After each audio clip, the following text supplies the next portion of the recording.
দেবী সুভদ্রার রথের নাম হচ্ছে দর্পদলন।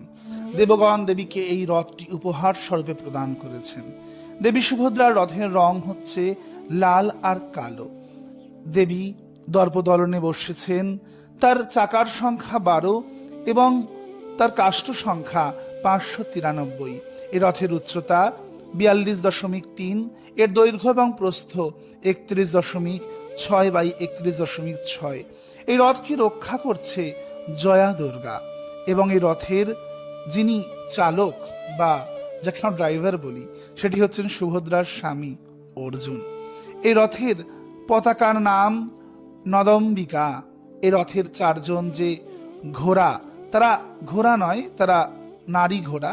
তারা হচ্ছে রচিকা, মচিকা, জিতার অপরাজিতা। এই রথের যে দড়ি তার নাম চন্দ্রচূড় নাগিনী।